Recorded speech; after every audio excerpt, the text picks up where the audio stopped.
A beautiful kit and super highly detailed, very good quality.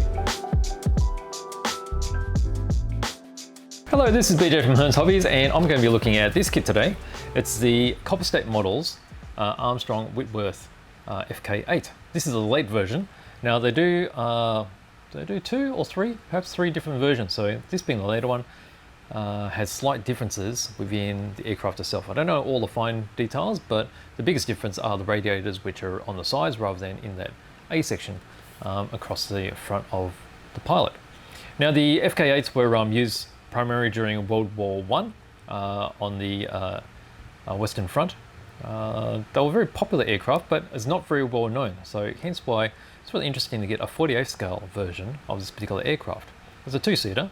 It had a observator, is that the word? Observation dude at the back, and you had your pilot out in the front.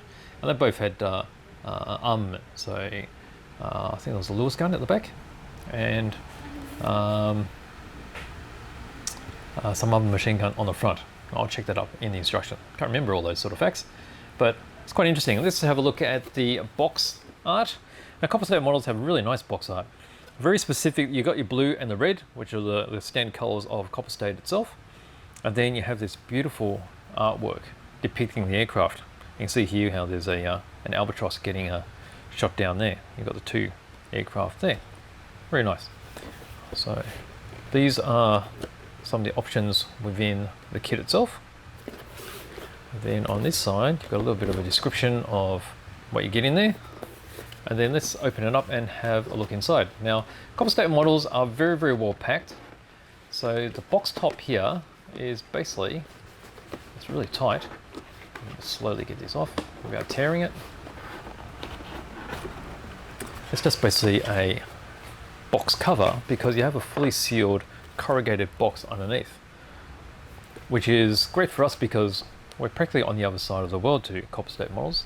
These are made, well, they're made in Latvia, and they come a long way. So having a box like this that folds open, that's really well protected, very solid, is great. I mean, particularly with biplanes, they have a lot of fine parts, and you don't want any of those breaking on their travels. Okay, so I've got quite a few sprue here. So what I'll do is I'll move this aside and we'll have a closer look at everything. Okay, let's pop this over here. All right, so first slot is this big sprue here. We've got our fuselage sides. So this already gives you quite a good indication of the size of the aircraft. Okay, so it's going to be around about 25 centimeters, say. And there's a lot of fine parts. So we also have, obviously you've got your fuselage halves. You've got some very fine stitch work in there as well, which I'll show you in a moment when I zoom in. We have all the engine detail. Got your inline 6 here, the 2 halves, exhaust panels, propeller. Over here we've got the radiators. I mentioned radiators quickly before. These look like the early versions because obviously these sprue are going to incorporate parts from all the different versions of this kit, and some of them will be omitted to get the particular version. Got a machine gun here, various wing struts, undercarriage struts. This looks like the instrument panel, and then on this side you can see how you've got some internal structure there as well, because you'll be able to see all this cockpit detail. It's all very clean and very nice molds. Okay, let's zoom in and have a closer look. All right, so let me just focus that. There we go. All right, so we start from this top end. All right, so you can see the size of the fuselage. It's got open sections here because that's basically where the engine compartment is going to be. There will be panels covering that up. Now I'll see if I can just move this around so you can actually see the stitching detail. The fabric across here has actually got side stitching on it. I've got the shadows in the right spot. You can just maybe just sort of see that bottom part there, and it goes across here as well. So very nice surface detail, and there's some more stitching towards the back here. Lots and lots of fine parts. Now World War I aircraft have been fairly difficult to find, Now Revell in the early days, you quite a number of them. The engine looks very, very nice. And you've got your two halves there. And you had your choices of Revell and Airfix. Biplanes, being the way they are, they're always very fiddly. But you haven't had much of a choice. And Copper State Models has increased the choice with a lot of great 48 scale aircraft, and also 32nd. They've got their new ports in 32nd scale.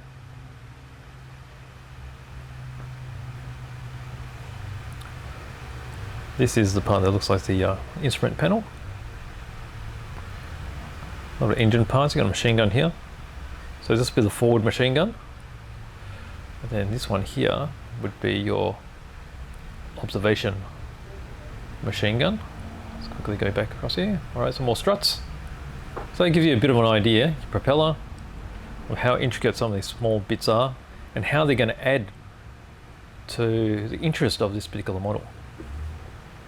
Okay, so there's the radiators there. You've got your long sections and the shorter sections. These are used on the earlier and the mid versions.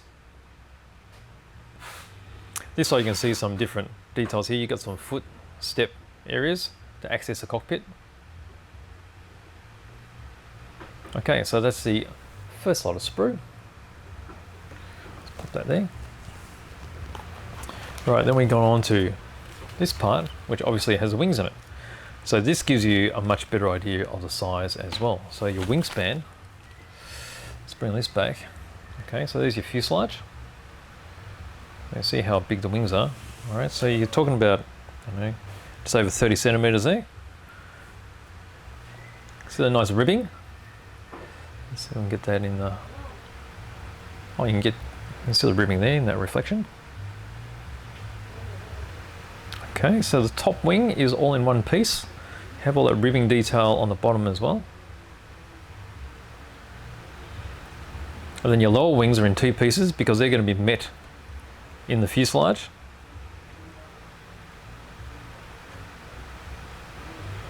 You've got your cockpit areas here.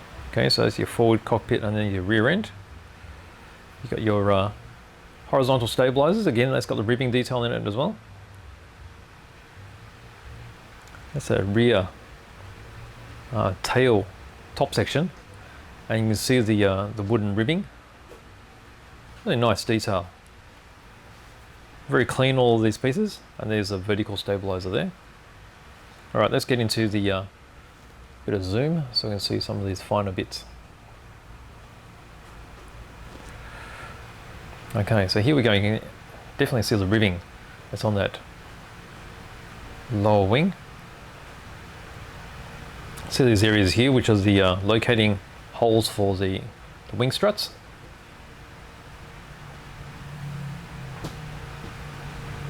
Then we'll start looking at, there's that the top wing. Beautiful ribbing. And this will be a challenge to paint too, because if you want to get that stretched linen effect, the dope linen, then they did have a different tone where each one of those ribs is. So if you mask that and spray them a different tone, then you'll get a really nice and authentic look. There's your vertical stabilizer. Again, you can see how the fabric stretched over ribs. That's the rear section. Let's see if I can get that angle just right so you can see the ribs on that. That's quite impressive. Alright, so cockpit components, that one there, there's your cockpit cover, I guess you call it.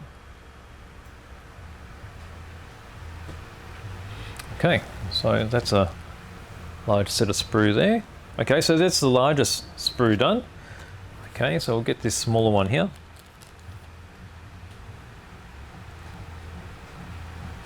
You've got your undercarriage oleo legs there. Some other bits and pieces.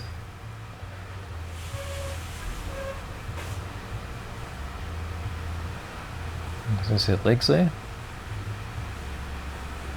And you're talking about very early in the piece for aeronautics. So when you're talking about shape and the functions of things, they're actually just designed to work a particular job. So don't have any of this really fine aerodynamic or integration of designs, which makes World War I aircraft all the more interesting. Okay, so there's a small set of bits. Right, so we've got another bag here with 2 sprue in it, 2 identical sprue. So you've got undercarriage and bomb racks. You've got the wing struts here, and then you've got your bombs. Machine gun magazines, these are the drum magazines. And you just see the really fine detail here. You can see the little opening for the wheel and the tyre valve. So look at that. It's about right there. You can just see that valve just in there. Really nice touch. Let's move this out of the way, and we'll have a closer look at all these parts.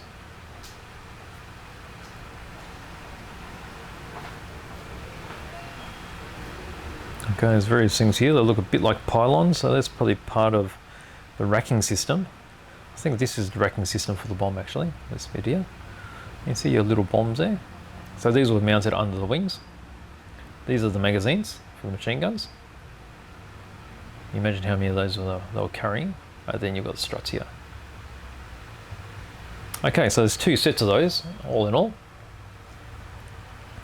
So 2 identical sprue. And then we've got this bit here. Now this looks like engine cowling, but it may not be. Maybe, well, quite honestly, I don't know what this is.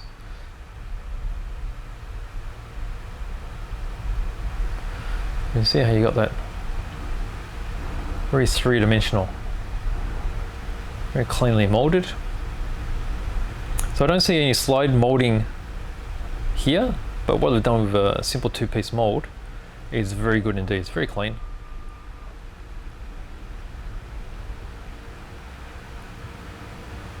Very nicely shaped.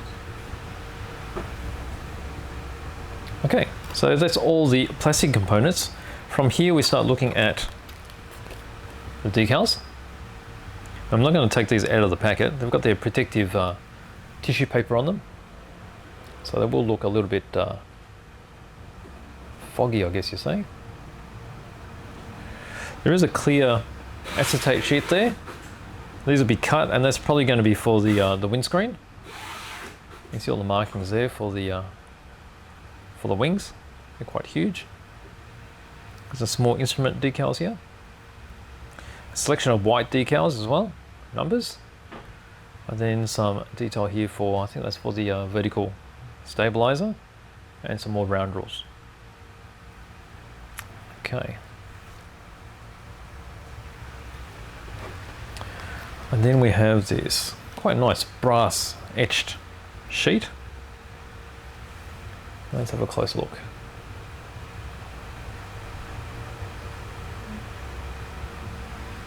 Now you see the marking there, it is quite specific to the late. So I'm sure there will be particular components here which are only found on the late model. Over here you see these very small fittings. And these are actually bent, and these will be glued onto the wing surfaces. Got very fine holes in them, and this is where you would put the rigging through. Okay, so these are going to look fantastic with all the rigging. The rigging would be one of the most difficult parts of this. So if you use Easy Line or any of those stretchy rigging lines, they'll be the best things to use. Got these panels here. So these panels are probably going to be parts of the cowling. There's a radiator grill.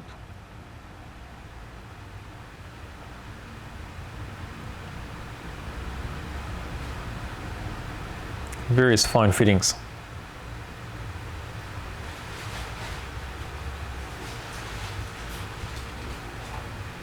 Very nice indeed. Okay, so that's a photo etch. All right, which leaves us with the manual. Now the manuals are very nice too. Very thick heavyweight paper and very nicely printed. You can see how these are CAD type exploded views. Makes it very, very easy to view and see what you need to do. They have the different color codings as well. Okay, so you have a basic history of the aircraft itself, how the FK8 was quite a popular aircraft. There were about 1,700 of these made and used during the war. And actually a couple of them came back to Australia and were used by Qantas in their early years. Okay, so over here we've got our legend of all the parts. So this looks like a generic manual for 3 different versions. Okay, so there's the kit numbers. You have K1029, which is the early version. You got K1030, which is the mid version. And then there's K1031, which is the late version, which is the one we're looking at now. So there's quite specifics with the decals, and also the photo which is different. Okay, so it's important to note there. So being a generic manual, you just need to take care that you look out for all the items which call out for the late version build. Okay, so we start off with a lot of the framework to go inside the fuselage. You got your machine gun mount over here. It looks like the engine mount as well. Your fuel tank, side of the fuselage. Internal structure of the cockpit is being built again. You can see the machine gun quite prominently there. Photoetched components. You've got the seat. Oh, actually, what I thought was a radiator was actually the wicker seat. So you need to fold that, bend it into place. Over here there's more photoetched. So this is the container where all of the magazines are held. So you can see that all loaded up behind the seat of the observer. And he's got this rudimentary round seat, which wouldn't have been very comfortable, but it would have allowed him to, you know, spin around as he's got his machine gun at the ready. Okay, so you start preparing the other side of the fuselage. Got a painting guide here, what it should look like. 2 sides of the fuselage are all put together, and then we start putting in all these finer fittings. So across the sides here, here's the windscreen. So interesting, the windscreen's got a big hole in it. Don't know why that is. Oh, there you go. Because it's for the sight here, a long-range sight. We've got the instrument panel. That's all going together. There's the top section of the, well, I guess it's the cowling of the cockpit, isn't it? So all the top sections of the fuselage are fit down. You can see the open area here, which is where the engine's going to pop. You've got all the struts, the main supporting struts for the wing. Horizontal stabilizer, photo-etched control horns going in place. Wings fit together. More finer details here. And this is a point where you need to take careful attention of where all these photo-etched points are going to be glued. Now these are those small sections of the photo-etched which need to be bent slightly, and this is where the rigging is going to be fed through. Okay, so from there's more photo-etched, and then you start putting in the wing struts. Preparation of the top wing, again, with all these photo-etched small components of where the rigging is going to go. And then you need to carefully fit that on top. So this is the hardest part out of a biplane, I think, getting the alignment of the top and lower wings perfect. So from here we start making the engine. Note here, so you need to cut this section for the late version. This is going to be a hose that I think is going to the radiators. So obviously the radiators are on the side now, or maybe not. No, anyhow, for late version, which is this one, you need to cut that off. This is the alignment of the engine, just to make sure you know how it's meant to sit in place. Okay, so from here we've got this tank. Okay, but this is only for the early to mid version, so pay attention to that. We'll need to look at this section here. So that's the late version assembly. So you need to trim these certain areas just to make it into a late version. Okay, we've got the oleo struts for the undercarriage getting put together. Photo-etched for the front panels. And then we get into the radiators and the cowlings. Okay, again, there's the 3 different versions to suit the 3 different kits. being the late version, this has the radiators along the sides. So you follow this section here. So there's quite a difference in look. So you can see how these earlier and mid radiators are in A shape. Late version has them along the sides. Okay, from there you got the dragger on the rear, because they didn't have a tail wheel, it was just a dragger, like many biplanes had. And we start making the, do you call this a cupola? This is the area where the rear machine gun was mounted. So again, a lot of photo etch. Just adds all those super fine details. Okay, so from this point we're looking at, these are sort of semi-pylons which are mounting the bombs. There's a bomb rack which we looked at earlier with the bombs in situ. And then we have our propeller with the boss photo etch detail going into place. So there's a fitment of the propeller and the bombs under the wings. And then finally you're left with the rigging instructions. So you can see here just how fine all the rigging is. So recommended wire is 0.1 mil. So you get that within easy line. Easy line may be slightly thicker, so check to see if that fits properly, but you'll probably be able to find some others that'll be perfect. Okay, so once you've done all your rigging, we've got all the markings and options for a different aircraft. Okay, so you've got different types of painted propeller. So this I think is generic, and then these are the early version markings, so we'll skip that. The mid version markings, and this is the late version. Okay, so biggest observation here is the radiators, so you can see they're different, and then the color is slightly different too. Okay, so follow this for this particular version, and you wrap it up with a summary of some of their other kits. Okay, so it's a beautiful manual. Unlike the very simple printed fold out ones, this is a masterpiece. Okay, so that's it. That is my open box review of the Copper State Models Armstrong Whitworth FK8, and this is the late version. So a very intensive kit, best suited for an advanced builder, simply because of the complexities of getting it all to line up properly. But a beautiful kit and super highly detailed, very good quality. So there we go. Thank you for watching.